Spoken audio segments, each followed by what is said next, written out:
Hello po, kamusta? Magandang umaga po. Good morning to everyone. Ngayon po ay Wednesday morning. At tulad po ng dati, narito po ang inyong kaibigan, kapatid, kapatiran, Sister Luz po, na muli po maghahatid ng mga encouraging words from our Lord.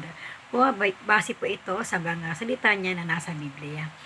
Bago po tayo magsimula, tayo po muna ay manalangin. Heavenly Father, we thank you for this morning. Lord, sa magandang umaga na ipinagkulo mo po sa aming lahat. Salamat po sa buong magdamag na kapahingahang pinagkulo mo po na kami po ay iyong binantayan at iningatan. At ngayon po kami po ay haharap po muli sa bagong araw na ito na puno po Panginoon na pag-asa at pagpapalang nagmumula sa iyo. Panginoon, salamat din po sa buong maghapon na nagdaan, Panginoon, na hindi mo kami pinabayaan, hindi mo kami iniwanan, at kami po ay biniyayaan mo ng lahat ng aming mga pangailangan. Lord, napakabuti po sa buhay ng bawat isa. Salamat po, Panginoon. Lord, sa iyo po namin tinataas ang gawain na ito. Kayo lamang po ang maluwalhati, kayo pong maitaas, Panginoon. Nawaan tinig mo lamang at ang mensahe na ito ang maunawaan at makita ng bawat isa. Lord, I pray po para po sa mga kasabayan ko pong ngayon po ay nakahandang makinig, Panginoon. Sila po, Panginoon, tinataas ko po sa iyong harapan. Bigyan mo po sila, Panginoon, ng malalim na pagkaunawa. Panginoon, ma-absorb po ito at manamnam, Panginoon. At anuman ang gugulo sa aming mga kaisipan. Ngayon pa lamang ito ay aming pinalalayas sa pangalan mo, Jesus. Nawang patubay ng Espiritu Santo lamang ang aming maranasan sa oras na ito. Maraming salamat po, Panginoon, and we give you back all the glory and praises in Jesus' mighty name. Amen and amen. Muli po, good morning po sa ating lahat. At muli po, tayo po ay makakarinig ng mensahe mula sa ating Panginoon. Nahango po ito sa 2 Chronicles chapter 31 verse 21. Po, sa Tagalog po, ikalawang Kronika chapter 31 verse 21. Po, ang sabi po dito, babasahin ko po. Hinanap niya ang kanyang Diyos at buong pusong gumawa sa bawat bagay na ginawa niya sa paglilingkod sa templo ng Diyos at bilang pagsunod sa kautusan at mga tuntunin niya. Bunga nito, siya ay umunlad. Amen po, ano po. So, nakikita po natin ito sa 2 Chronicles. 2 Chronicles chapter 31 verse 21. So, sa ano po, sa version po ng English, ano po, sabi dito, and in every work that he began in the service of the house of God, in the law and in the commandment to seek his God, he did it with all his heart. So, he prospered. Hallelujah. Dawa kayo po magpala ng mga salita nyo na nahayag kayong umaga. Bigyan mo po ako, Panginoon, ng wisdom na nagmumula sa iyo. At nawa, Panginoon, ito pa'y maunawaan naming lahat sa pangalan ni Jesus. Amen. So, meron po ito pamagat na the key to prosperity. Susi ng pag-unlad. This is not prosperity gospel po. Ang iba po iyon, ito po lamang ay isang pamagat na dito po ay makikita po natin kung ano ang susi ng pag-unlad po. Susi ng pag-unlad. Hindi po sabihin misa po nakalak pala, no? Kaya hindi umuunlad kasi nakalak po. So meron tayong bibigyan tayo ngayon ng Panginoon ng idea na po susi ng pag-unlad. Ang sabi po, meron daw po mga kaparaanan po ang bawat tao upang magtagumpay siya sa kanyang mga ginagawa. Amen? Kanya-kanya po tayo nakaparaanan po. Iba yung kaparaanan ko, iba yung kaparaanan niya, iba yung kaparaanan mo. So, iba-iba po ang ating kaparaan o technique o style para tayo ay umunlad. Pero bilang mga Kristiyano po, alam po natin na tayo ay dapat na maglingkod sa ating Panginoong Diyos. Na po, paglingkuran ang Diyos ng buong puso. Amen po. Isa po sa karakter sa Old Testament, si Ezekias, Ezekias po siya, or sa version po na English Bible ng Old Testament, siya po si Hezekiah, siya po ang hari ng Huda, na namuhay po siya sa panahon ng may kaguluhan at panganib. Ganun po naging buhay ng panahon na yon. Si King Hezekiah po, siya po ang King of Judah. He lived in a dangerous time po, and sabi po dito ay tumultuous time. So imagine po natin na nabubuhay siya sa kapanahonang ang kalakaran ay talagang delikado po. So sabi po dito, si Hezekiah o si Ezekias daw ay marami ang kanyang kaaway po, o marami ang galit sa kanya, o marami ang umaaway sa kanya o sumasaliwat po, no? Tulad po na lamang ng mga tao sa paligid niya na ang sinasamba ay mga Diyos-Diyosan.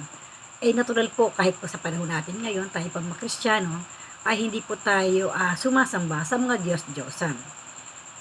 Opo, tayo sumasamba sa tunay na Diyos, ang totoong Diyos, pero pag sinabi natin Diyos-Diyosan, so ibig sabihin, parang hindi siya totoong Diyos kasi Diyos-Diyosan nga po siya. Pero nung panahon po ni Hezekiah po, alam nyo, tanggap na tanggap po ito ng mga tao noong kapanahon na yun. Yung pong relihiyon kung saan ang kanilang pinapaniwalaan ay ang mga Diyos-Diyosan. Pag sinabing Diyos-Diyosan, marami po yun. Iba-ibang mga Diyos-Diyosan yan po, na kanila pinaniniwalaan doong panahon na yun. Kaya, that time, Hezekiah faced a powerful enemy. Po, kalaban po niya kasi talamak nga po ng panahon na yung idolatry. Po, they idolize graven images, or they idolize, kunwari, kanilang sinasamba ang araw, ang buwan, o ang puno. So, yun po yung mga Diyos-Diyosan na kanilang sinasamba. Mga ginagawa nilang Diyos-Diyosan, po, yung mga kanilang mga inuukit. At kapag kanilang naukit na o nakortihan na, tatayo nila at kanilang sasambahin. So, ganun po katalamak po ng panahon na yung idolatry, po. Very popular po na religion nila noong panahon na yon. Ang mga magulang po ni Hezekiah, po, ang kanyang pong mga magulang, ay tinalikuran din po ang totoong Diyos, po. Hindi sila sumasamba sa tunay na Diyos. Kaya nga po, si Hezekiah at ang kanyang mga magulang ay hindi po sila magkasundo sa ganung larangan po, no? Dahil tinalikuran nga po ng kanyang mga magulang ang totoong Diyos. At sila mismo, ang mga magulang niya mismo, ang umakit o nag-convince sa mga tao para sumamba sa ibang Diyos. Tignan nga po namin dati sa 2 Chronicles 28. Ito po ang sinasabi na po, ikalawang Kroniko, verse 20. Mahaba po ito, no? Mahaba po pala ito, no? Pero nakalagay nga po dito yung ang pagka-idolatria po nila, no? O kanilang idolatry po, no? Ang paghahari daw ni Akas, no? Yun, sila po ay talagang they really believed in false gods, no po. Buong chapter po itong basahin po natin later po yung 2 Chronicles, buong chapter po ng chapter 28 po. So, dahil sa mga magulang ni Hezekiah at mismo ang kanyang mga kababayan, po, bagamat hari siya, po, ay hindi po siya nakikinggan ng mga tao sa paligid niya, po. Kaya kung tutuusin, kung gano'n na ang lahat ay sumusunod sa Diyos-Diyosan, kung tutuusin para hindi siya magka-problema, di sumunod na rin siya. Para lahat wala nang laban-laban, kung hindi talagang isa na lang kanilang paniniwalaan, po. Maari na sana talikuran ni Hezekiah ang kanyang Diyos na pinili, yung totoong Diyos, at siya ay maglingkod na rin doon sa Diyos-Diyosan na sinasamba ng kanyang mga magulang at ng kanyang mga kababayan, po. Pero Hindi po niya ito ginawa po. Yet, no? Yet he chose to serve God, the true God, with all his heart. Nanindigan po siya na kahit na ano mangyari, kahit na ano pa yung mga sinasamba ninyo na yan, kahit na magkakampi-kampi pa kayo lahat at kalabanin ninyo ako, ay hindi ako sasamba sa mga Diyos-Diyosan niyo. Ako ay magiging matatag na sasamba sa aking iisa, buhay at tunay na Diyos. So, nanindigan po si Hezekiah, no po, ng buong puso.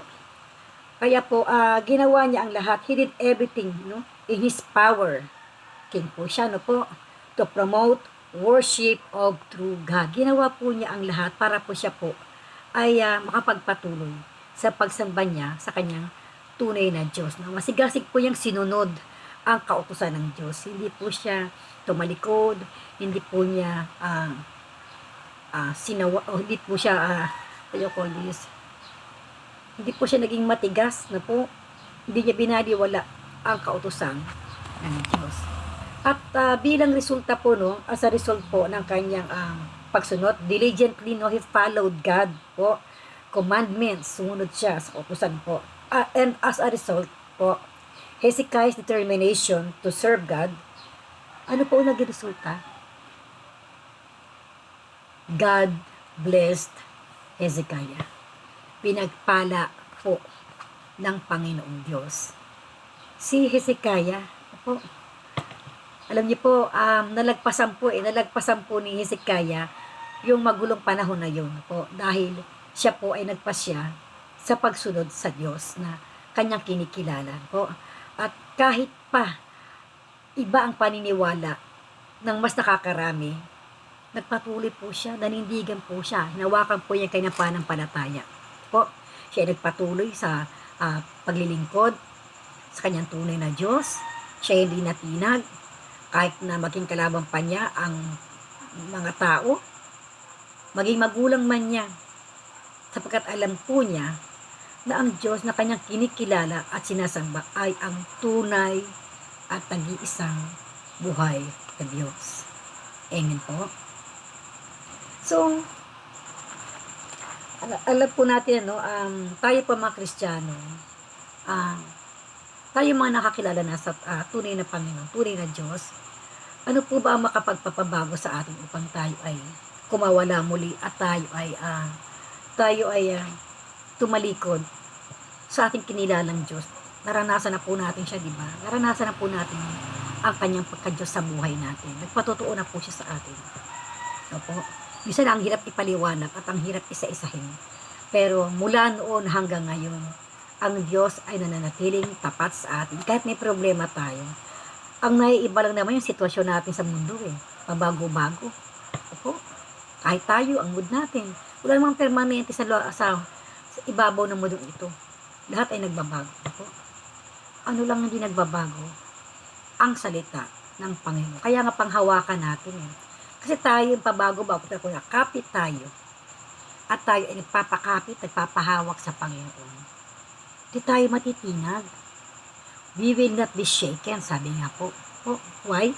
Because enemy is defeated. Natalo na po siya Matagal na po siyang talunan po ang ating mga kalaban. Katulad po ng story ngayon ni Hezekiah, po ba? Biruin niyo yun. Siya lamang ang nag-iisang naniniwala sa tunay na Diyos. Pero almost lahat salungat po sa kanya. Meron silang mga sinasamba. Sa kapanahunan pa natin sa panahon natin ngayon. Kung minsan po ang nagiging Diyos-Diyosa natin ay ang pera, salapi. O kaya ay mga gamit, material. Pwede din po natin maging Diyos-Diyosan ang paghanga sa isang tao. Diyos-Diyosan natin ating sarili, ang ating pagiging self-righteous. Marami pong little God. Little God, small letter G, G-O-D. Little God. Anything na sinasamba natin at ating sinusunod at palagi nangunguna sa ating isipan at puso at nagpapailalim tayo dito at nagpapaalipin tayo dito, ito ay ating little God. Diyos-Diyosan po natin ito.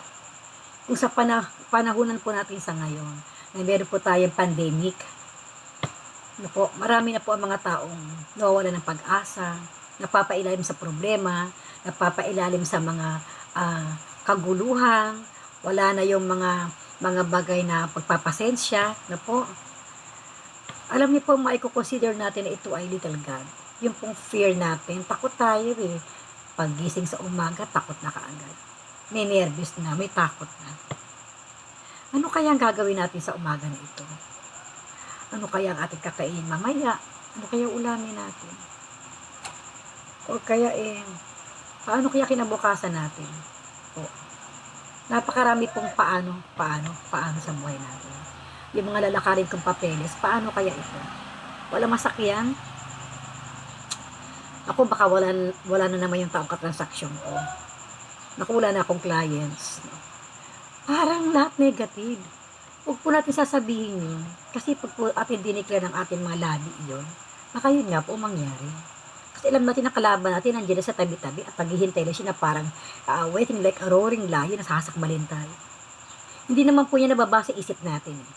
Hindi nababasa ni tayo ng ating isipan. Pero patuloy siyang nanunudyo.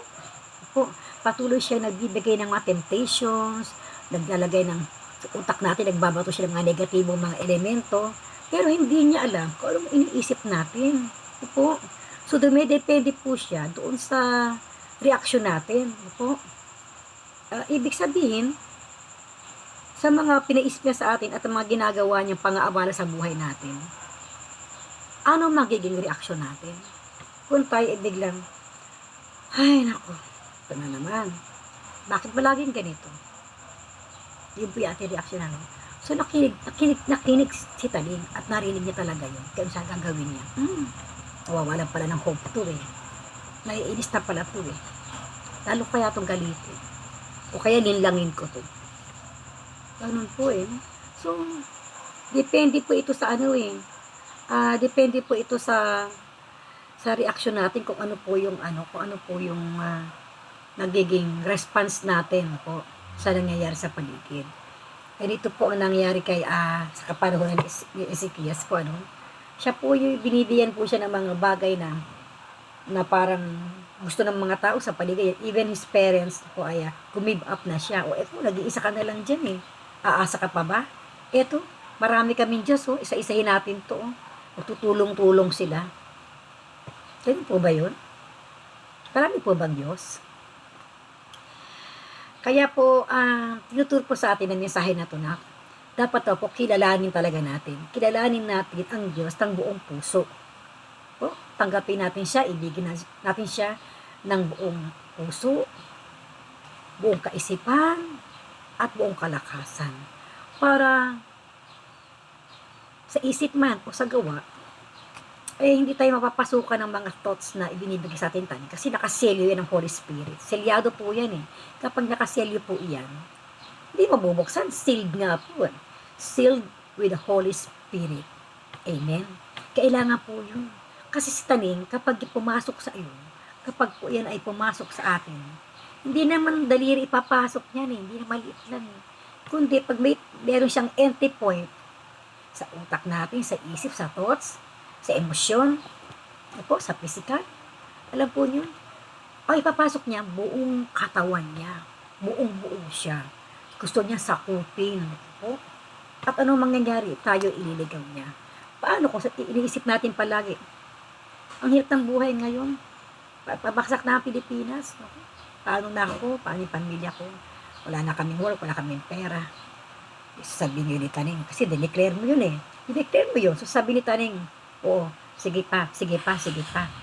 Magnega ka pa na magnega. Sabihin mo, wala ka ng pag-asa. Tapos makikita niya, hindi ka nagumagkumikilos, tinatamad ka na, magmamaktul ka, umiyak ka, reklamo ka. Matutuwa si Taning niya. Sabi, akin to. Come, akin ka. Welcome to my kingdom. Little kingdom po. So may kaharian din pala si Taning Pero ang kaharian niya, hindi ito yung katulad sa Panginoon. Ang kaharian niya yung, alam niyo yun, false kingdom. Hindi po tayo dapat nagpapasakop doon. So ang sabi po sa 2 Chronicles chapter 26 verse 5. Ang sabi po dito, at siya'y tumalagang hanapin ang Diyos sa mga kaarawang ni Zacarias na siyang maalam na pangitain sa Diyos. At habang kanyang hinahanap ang Panginoon, ay pinagiginhawa siya ng Diyos. Na po, lahat po din sa buhay po natin, i-umip natin po sa ating sarili. Na po. The more po na nahihirapan tayo, the more po na-apektuhan ng ating sarili, ang ating pamumuhay, the more po natin nahanapin natin ang Panginoon. Because there is no way to exit. Nakukulong pa tayo nakabox po tayo sa mga nangyayari ngayon sa ating sanibutan. New normal life. Siguro yung new, oo, pero yung normal, hindi. Ginagawa kasing normal ang hindi normal, hindi naman po normal ang nangyayari ngayon. Kaya nga po, ang panalangin po natin, Lord, sana po ay may balik na po sa normal ang pamumuhay, no po. Mahirap bang gawin yun ng Panginoon sa atin? Sabi nga niya is there anything hard for me to do for you? Opo? May imposible ba sa Diyos? Nothing is impossible to Him that believe. Kaya if we believe, all things are possible. Dahil ang Panginoon natin ay hindi siya tao. Ang Diyos ay hindi tao na nagsisinungaling. Hindi siya tao na pabago-bagong isip. Hindi mo kaya i-adjust yung isipan niya. Hindi naman natin siya inuutusan. Tayo lamang ay humihiling. At kung ito ay makakabuti sa atin, ipagkakaloob po niya ito. Kahit po sa larangan, sa business, sa trabaho, sa ating kalusugan. Kasi po nakikita natin ng ating mga mata ang nangyayari at nararamdaman natin talagang sabi, ito yung realidad, this is the reality, ito na tayo ngayon, new normal life na. Fine. Pero tayo mga Kristiyano, tayo nagpapakahon, hindi tayo nagpapabak sa ganyan Kasi nga, we are sealed. Hindi tayo pwede pasukan ng ganyan ng kabuuan natin. Meron lagi tayong sapat na space, malaking space po iyon, na talagang pinangahawakan natin yung pangako ng Panginoon po, na nakasulat po ito sa ating mga Biblia. Pangako ng Diyos. Ang pangako ng Diyos na po. Ito po si Haring Ezekias kung tutuusin, hindi siya Diyos, siya isang tao. Hari din siya, pero siya isang tao po, na pwede siyang guluhin ng kaaway, pwede siya i-convince sa kanyang mga magulang, para hindi nila magulong isip niya. Go na lang siya kung ay paniniwalaan ng karamihan, yung Diyos-Diyosan.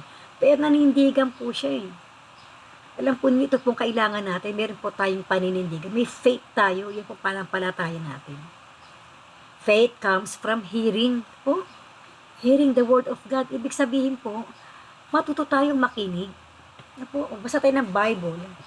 Makinig tayo ng mga preachings. Sa panahon po natin wala pong face-to-face, siguro yung ilan-ilan, pero marami pong kaparaanan. And I believe, sa panahon po ni Hezekiah, kahit po halos ang karamihan ay salungat sa kanyang panampalataya, nagpapatuloy siya sa paglilingkod sa Panginoon. Kaya ang Diyos ang nagsusupply. Kaya nga po ating pamagat ay susi ng pag-unlad.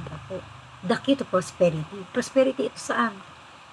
Na tayo ay nabubuhay na atin ngayon, tayo pa ay nabubuhay ng masaya, kahit po marami ang iba nalulungkot. Kung titignan po natin, parang wala namang kagalak-galak sa mga nangyayari. Pero ang Diyos po ay nagbibigay sa atin ng joy sa puso natin. May special na space dito sa puso natin na may joy tayo. May peace tayo Kung saan niya nilalagay ni Lord, sa isip, sa puso, may ngiti, alam niyo po ito po yung fruit of the Holy Spirit. Alam po natin yan, di pa po? Yung joy, yung peace, yung love. Alam po natin yung mga bunga ng Espiritu Santo. Kaya, mahalaga po na tayo ay manatili sa ating panampalataya, sa ating paglilingkod, ng isip po natin ay punuin natin ng mga bagay na patungkol sa espiritual. Balanse lang po. Kasi, ang katotohanan kasi nasa spiritual Bakit po? Example po Pikit niyo mga mata niyo. Mag-isip kayo. na kayo ay nasa isang lugar na nasa harapan natin isang dagat, magandang kanyang alon, kulay blue, refreshing, at tayo ay tumingala at wow, ang ganda ng kalangitan. Bluish, ako. Tapos fresh na fresh yung pakiramdam natin. Walang problema, wala tayo sa populated na lugar, walang sinaman ang mga kumakalaban sa atin, malayo sila. Ano po mararamdaman natin? Tapos, sirecite natin sa isip natin yung ating isipin yung mga pangako ng Panginoon. Diba? Anong kasunod? Pagdilat. Ay, wala pala po doon. Pero ano nangyayari po habang iniisip natin yun? Nagkaroon tayo ng kahit na maiksing na peace of mind. Alam po ninyo, yung pong Psalm 23, awit 23, the Lord is my shepherd, I shall not lack. He makes me to lie down in green pastures. Alam nyo, beside still waters, na po, alam nyo, when I was a baby Christian, a young Christian, na po, isa po ito sa mga nabasa ko po sa Biblia, yung Psalm 23, awit 23. Naabang binabasa ko po siya, alam niyo, hanggang sa makabisado ko po siya, pumipikit yung mata ko. Alam niyo po, talaga nararamdaman ko yung kapayapaan, na ako'y nasa tabi ng green pastures, tapos may lumalagas-gas na tubig. Diba? Pagka refreshing talaga yung nakakaligtay ng lumalagas sa tubig sa falls o kaya sa river. Ganun po yun eh. Kapag po tayo nasa presensya ng Panginoon, yun po yung mararamdaman natin. Kaya ano pong ibig kong sabihin? Huwag tayong tumutok sa mga nakikita ng mga mata natin. Paglabas pala ng bay, ayan na. Eto na. Nakamas po tayo, di ba? So, meron na tayong naramdaman na kontrolado na tayo ng kapaligiran natin. Tama po na sumunod tayo sa protocol. Naingatan ang ating sarili. Yun po, yung tinuturo sa atin ng gobyerno, yung wear your mask, wash your hands, put alcohol. So, marami pa po, wala na pong problema doon. Pero yun po yung panglabas. Pero po yung pong ating inner, yung ating puso, dapat may kapanatagan. Po, pagsabayin po natin, i-balance po natin. Huwag naman po yung sobrang extreme na talaga. Lalabas ka na wala kang mask. Ako, eto, coronavirus, sige, hindi ako tatanggal. Huwag po natin i-dare na gano'n po. Kung di, sapat na pag-iingat sa physical. Pero above all, yung pong alam natin na meron pong Diyos na mag-iingat sa atin. Huwag natin subukan ng Panginoon. Sundin din po natin ang ating batasan ito. So, dito nga po ay sinasabi po ng mensahe natin na kilalanin daw po natin ang ating Diyos na buong puso na nangangako po sa atin na kapag po tayo ay nakasunod sa Kanya, ay tayo po ay Kanyang pagpapalain. Blessing after blessing.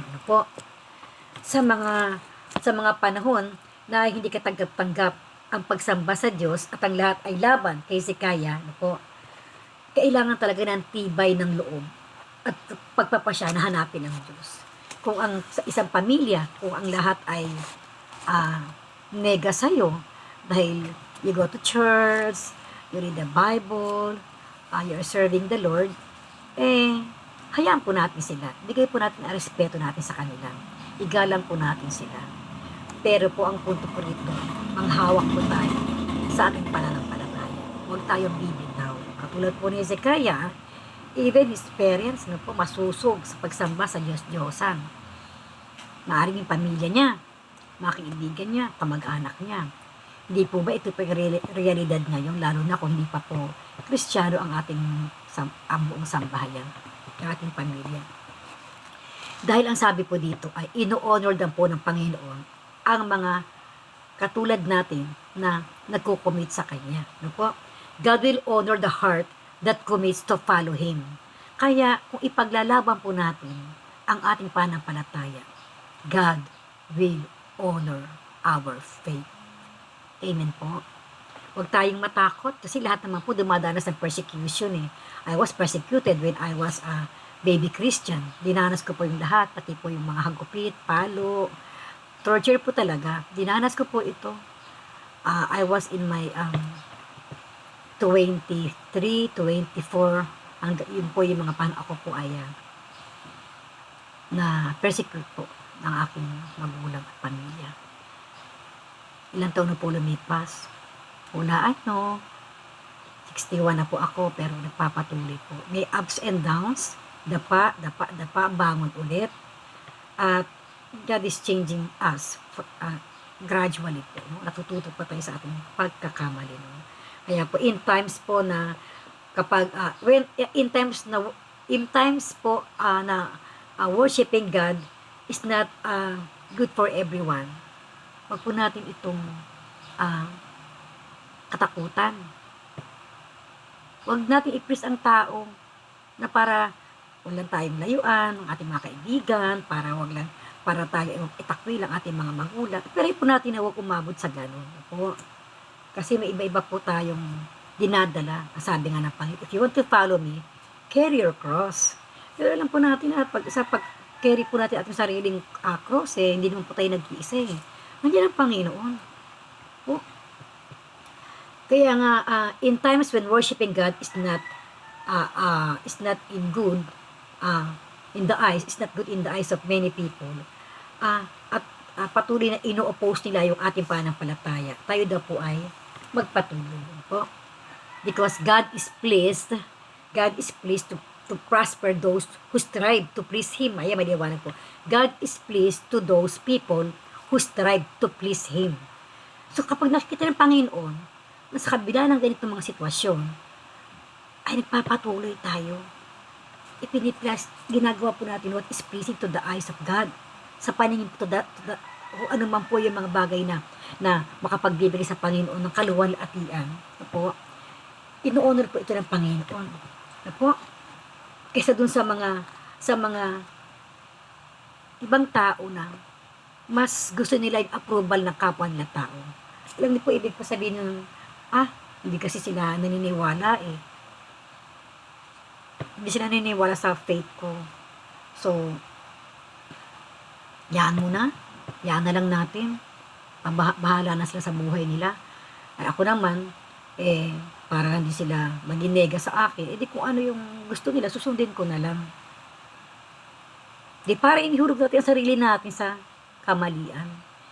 Panindigan po natin katulad ni Hezekiah, pinanindigan niya ang kanyang panampalataya at paglilingkod sa Panginoon. And in return, ano ang ginawa ng Panginoon? Pinagpala po siya ng Panginoon. God blessed Hezekiah. And it can happen to us sa panahon po natin ngayon. Pinagpapala po tayo ng Panginoon kapag tayo nagpapatuloy sa Kanya. Nagpapatuloy sa paghanap paghanap na katotohanan, pagpapalago, kahit may mga nega na nangyayari, paminsan-minsan kakaroon pa ng mga nega na result yung mga ginagawa natin, pero tuloy lang po tayo. Ibig sabihin, kasi hindi naman po perfection dito ang punto eh. Ang punto po rito ay tayo binabago ng Panginoon. Hindi pong sitwasyon. Minsan, ang sitwasyon, hindi po binabago. Tayo ang binabago. At kung baguhin naman ang Panginoon sitwasyon, praise the Lord. Diba? Kasi ginagawa niya ang lahat sa ikabubuti natin. All things work together for good, for those who love God, for those who are called according to His purpose. Kaya kung nagmamahal tayo sa Panginoon, at may nangyari hindi maganda sa ating pakiwari, huwag tayo agad malulungkot, huwag tayong susuko, huwag tayong nega. Ibig ng sabihin nito, may dahilan bakit nangyari. And for sure, ito po ay para sa ikabubuti natin at sa ikabubuti ng mga taong minamahal natin. Po, nanindigan nga po si Hezekiah, marami po siyang mga opponents mga kapwa niya. Iba kapwa niya, hari, Pero, hindi po nagtagumpay, yung pong mga nanglilibak sa kanya. Hindi po tagumpay. Kasi kasama niya ang Panginoon. At wala siyang ginawa, kundi, Hezekiah, seek the Lord with all his heart. Kaya kahit anong kalamidad man yan, anong mang calamity yan, anong mang trouble siya na susuotan natin, o ano man itong pandemic na ito, surely ang ating Panginoon ay hindi tayo pababayaan. Po, kaya kung hindi natin itatalaga ang ating puso, ang ating buong pagkatao at ating puso sa Panginoon, tiyak po ang mas hindi po magiging maganda ang mangyayari po, no? Kung hindi na po natin itatalaga ang ating puso sa paghahanap sa Panginoon, in seeking God, mas sakuna o kapahamakan ang tiyak na magiging bunga ng ating buhay. Amen po. Kaya po, ang pinakatiyak na paraan upang magtagumpay po tayo sa ating buhay at umunlad ay ang pagsisikap po natin na maging masigasig tayo sa ating pagsunod sa kalooban ng Panginoon. So, yan po sinasabi rito, when you do not set your heart to seek the Lord, calamity will come to you, will come to us, na po. And the surest way to prosper in all our endeavors is to diligently pursue the will of God in our lives. Huwag po tayong matakot, huwag po tayong sumuko. Ang lahat po ay nangyayari dahil kalooban ng Panginoon. Huwag dating sabihin kapag maganda lang ang sitwasyon mo, kapag masaya ka lang, nandiyan si Lord. Andiyan si Lord, ako iniiwan ni Lord. Kapag tayo tinamaan ng lungkot at mga pagsubok sa buhay, ay iniiwan ako ni Lord. Yan po ginagawa natin. May mga consequences po ito. Somehow, kapag tayo kapag tayo nakagawa ng mga bagay na hindi kalugod-lugod sa Panginoon, tayo nag-isip, tayo nagplano, tayo nag-decide, ito ginawa natin. Mabilis lahat. Hindi tayo sumangguni sa panalangin. Hindi tayo nagbasa ng Bible. Hindi po tayo talagang tumutok na po. So ano po kahinat na nito? Hindi po magiging maganda resulta. And if ever it happens to us, kahit po tayo mga Kristiyano, madali naman po tayong may isip po natin yun na tayo ay nagkamali. At tayo po bumalik sa Panginoon at humingi ng kapatawaran at muli tayong magpasakop sa Kanya. Tayo po ay matuto sa ating pagkakamali sa buhay. Yun po ang susi Yun po yung sikreto na po. Yun po yung secret na recipe po ng mga Kristiyano po. No? Yung ating mga testimony. Bakit ba tayo matagumpay ngayon? Dahil sa mga nakaraang buhay natin, yung nakaraang buhay natin hindi naman maganda. Yung iba nga po, alam niyo po, yung hindi pa nakakilala sa Panginoon, kinakahiya pa nga nila to Kung tawagin tayo yan, nung araw ganito yung may baho yan sa buhay, alam mo ganon. Dapat po pa ba natin yung iisipin? Because sabi nga po, everything happens for a reason po. Dahil kung alam na natin na mali ito at hindi magiging maganda resulta, hindi natin ito ginawa, part po ito ng ating growing up po as a Christian. Parte po ito ng ating paghakbang. From there, unti-unti po tayo nababago. Kung tayo po ay magpapabago sa Panginoon. If we are willing, no, we are humble enough na po. Ito naman gusto ng Panginoon maging humble tayo. No po. Kaya marami pong mga Kristiyano na mabagal po yung growth. Dahil pilit po na isinisingit yung sariling katalinuhan po. Yung pride po, yung ego. Ang ating nga po katalinuhan kamang-mga sa Panginoon. Alam niyo po, so meron naman po tayo sa kasalukuyan ngayon. Sa present situation po natin, ganito pa nangyayari. Marami po tayo na pending na mga gawain dahil nga po sa gawa po ng pandemic na itong, di lamang naman sa church, iba sa ating mga trabaho, sa ating mga plano, marami na pong na-stock, na pending, na po.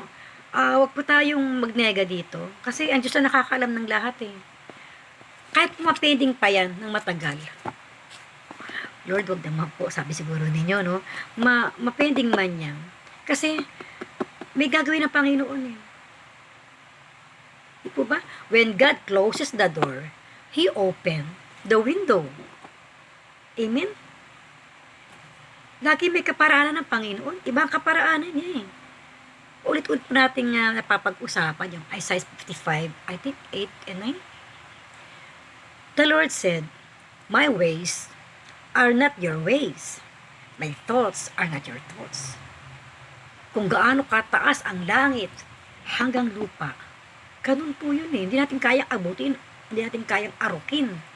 Kaya ang gagawin natin, edi magpatiano na lang po tayo. Apo? At habang nagpapatiano tayo sa agos ng gusto ng Panginoon direksyon, ng gusto ng gawin sa buhay natin, ibig sabihin, huwag natin kontrolin. Ano po? Ang dapat lang talaga natin gawin is, we pray, we read the Bible, we talk to the Lord, just open our hearts to God. Makinig tayo ng mga preaching, sa mga nagbibigay ng mga messages, mga nagtuturo. Alam niyo po, pandagdag po yan sa ating paglago. Ano po? Instead tayo magmukmok at instead tayo magtampisaw sa mga problema, sa mga negativity na nangyayari sa paligid natin, meron pong easy way na gawin natin. It's not that easy. Meron pong mga along the way, meron po tayong mga mararamdaman, maisip, mga panggulo, pero sabi nga ng Panginoon, hindi kita pababayaan, hindi kita iiwan. Iba po marami natin mababasa sa Bible, kahit po sa Matthew, alam po din yung mas mahalaga ang buhay kaysa pananamit. Po, huwag daw tayo mag-worry sa ating anong kakainin, anong inamin. Pero, sasabihin, ako, mabubuhay pa tayo walang pagkain at inamin. Alam niyo po, kaya po sinasabi ng Biblia, it doesn't mean huwag tayong kumain at uminom. Kailangan pa ng buhay natin. Pero ibig po, pinupunto po rito, seek ye first the kingdom of God. Unang muna tayong manalangin at kausapin ng Panginoon. At ano po ang sabi ng Matthew 6:33? Seek ye first the kingdom of God and all His righteousness. Makikita po natin sa Biblia yan ang mga tinuturo sa atin ng Panginoon, kaparaanan, no, kapanatagan. No po? Doon po tayo mabubuhay. No po? Sa mga pangako niya. And God will do the rest. Sabi po sa Matthew 6:33, seek ye first the kingdom of God in all His righteousness, and all these things shall be added unto you. Shall be given to you, added unto you. Ibigay po niya. Tayo po ay masusurprise na lang. Diba?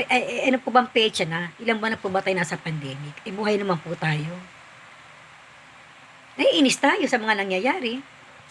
Pero, alam po ninyo, yung kaparatagan ng Panginoon, nandyan po iyan. Parang lumilipas ang araw at oras na di natin namamalayan kung tayo po ay nakababad po sa mga kabutihan ng Panginoon. Tignan po natin kung ano yung mabuti binibigyan ng Panginoon sa atin. Huwag po tayo doon tumingi. Huwag po tayo katulad ng mga Israelita na inabot po sila ng 40 long years sa pagmamaktol nila para marating nila yung lupang pangako na ibinibigay ng Panginoon sa kanila. Maktol lang maktol. Hindi na nga, kaya nga po hindi na takarating. Nakakamaktol nila yun po.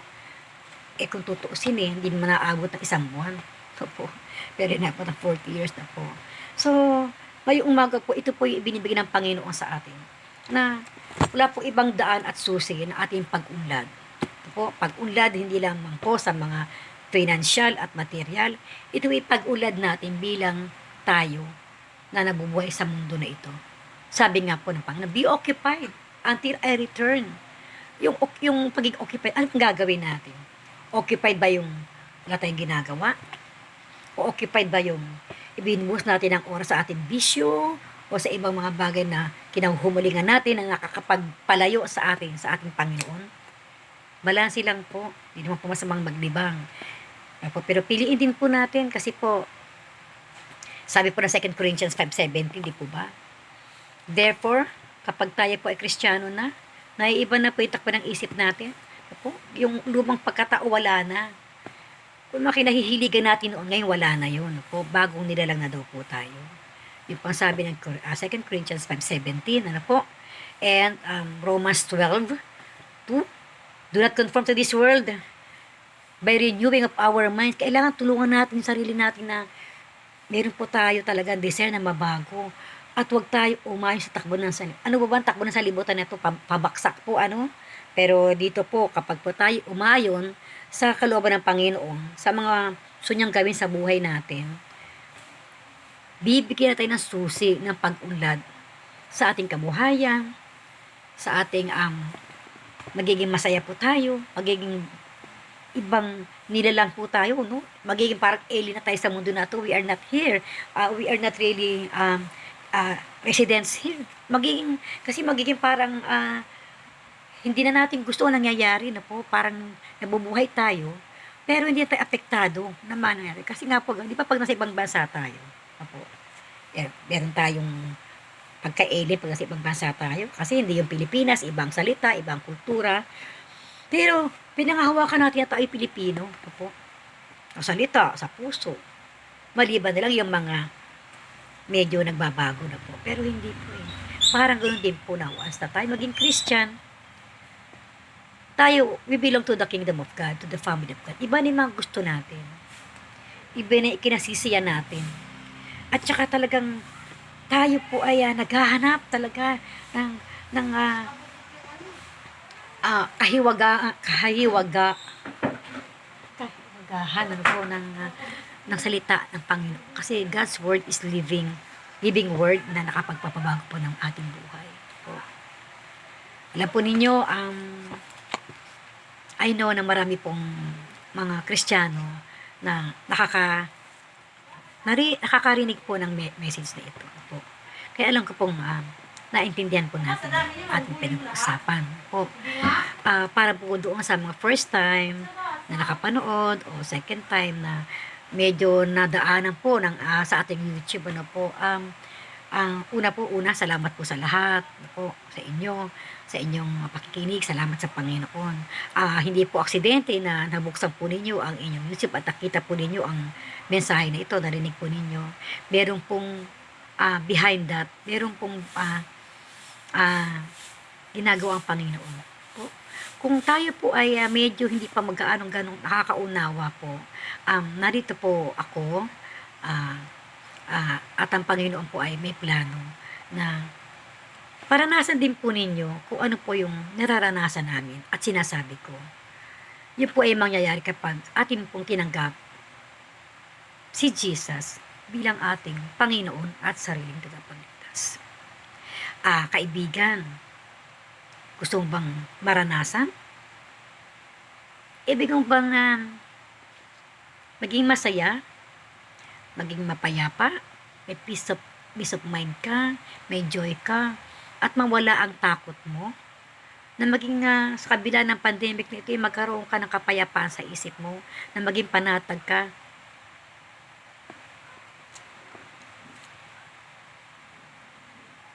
Sumunod ka sa aking panalangin. Sundan mo yung panalangin ko. Kailangan sabihin ng labi mo ang sinasabi ko na galing sa puso. Nakahanda ka na ba? Tayo'y manalangin. Panginoon, maraming salamat po sa umaga na ito. Narinig ko po ang mga salita na naihayag ngayong umaga. Ibig ko pong sumunod, ngunit hindi ko magawa. Naunawaan ko po, ngunit parang kulang. Panginoon, ibig ko po sanang maranasan ka sa buhay ko.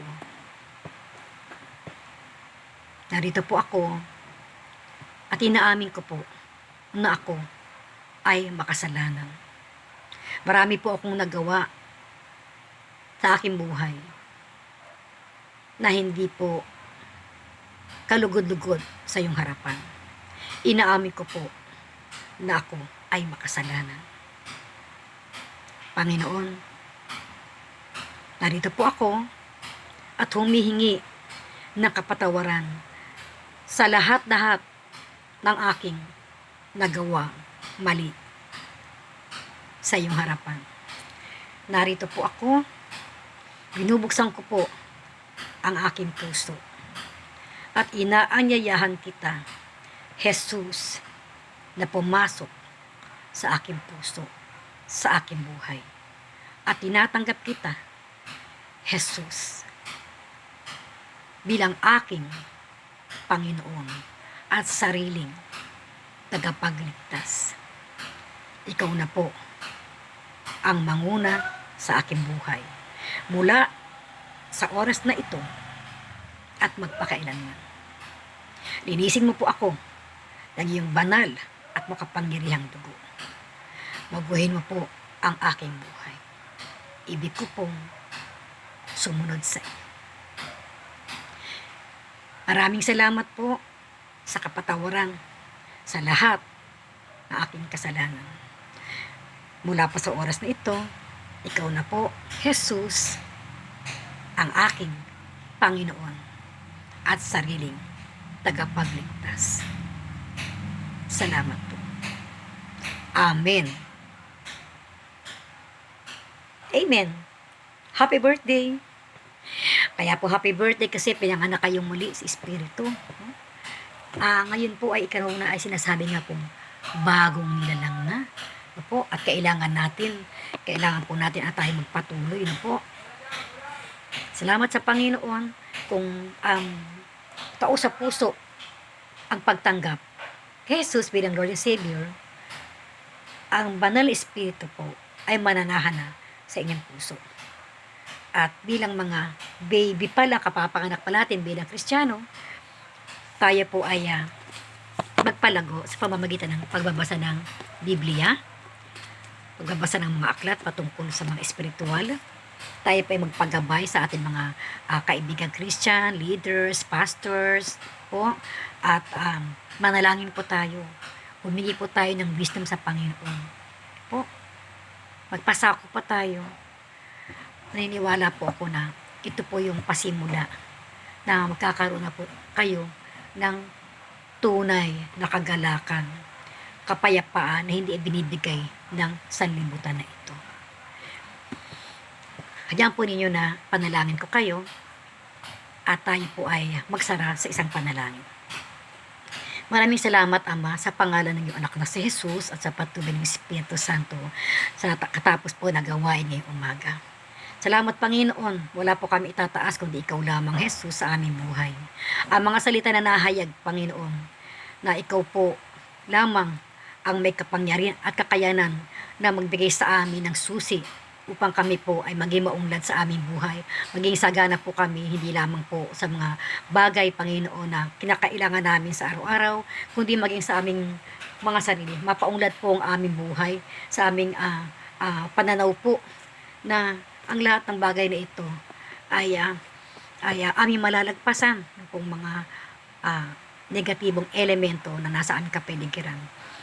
Sapagkat dariyang ka, Panginoon, na magpo-provide sa amin ng buhay na masagana, buhay na mapayapa, at buhay na kagalak-galak sa iyong harapan. Lord, pinapanalangin ko po ang mga kasabay ko po na nakinig at ngayon po ay nananalangin. Pagpalain mo po silang lahat, Panginoon. Dalangin ko po, Panginoon, na ang lahat po ng nakinig, Panginoon, ang iyong mensahe, Lord, ibigay po ang kanilang mga kahilingan, Panginoon. At ano man po yung mga present, Panginoon, na kanilang dinadala sa kanilang buhay, sa kaisipan, mga kabigatan po, ano man po ang kanilang journey sa ngayon, Lord. I pray, Lord, na samahan mo po sila, Panginoon, na sila po ay maitawid po nila ang lahat po ng kanilang mga kabigatan sa buhay. Because we know, God, na ikaw nga po, Panginoon, ang nagbibigay sa amin ng kagaangan sa kabila ng kabigatan ito na aming nararanasan. Panginoon, bigyan mo po, Panginoon, kami ng pag-iingat, Lord. Bigyan mo kami ng wisdom upang aming mapangalagaan din aming mga sarili. Higit sa lahat, Lord, protect us, Lord, sa lahat po ng mga banta, Panginoon, na kaguluhan, problema, kabigatan, lalo na po ang banta po ng COVID na ito. Ingatan na po ang lahat ang nakinig at ang aming mga mahal sa buhay, ang aming mga anak, ang pamilya, kapartner sa buhay, maging ang aming mga crops, Panginoon, ang aming mga hanap buhay, ang aming mga kabuhayan, Panginoon. Wala pong ibang kaming lalapitan kung hindi ikaw lang, Panginoon, sapagkat nasa iyo ang susi ng aming pag-unlad na bilang anak mo, Panginoon, sa lahat ng aspeto ng buhay. Maraming salamat po, Panginoon. Maraming salamat po sa kabutihan mo. Hallelujah. Muli kami po ay mag-aangkin ng katagumpayan, Lord, because we are victorious, Lord. We are your children and we are victorious, Lord, sa lahat ng mga sumasalungat sa aming panampalataya. Amin pong aangkinin na ikaw lamang aming Diyos na buhay at kami ay hindi susunod sa takbo ng salimutan na ito. Maraming salamat po, purihin ka. Hallelujah. And we give you back all the glory and praises in Jesus' mighty name. Amen. Okay?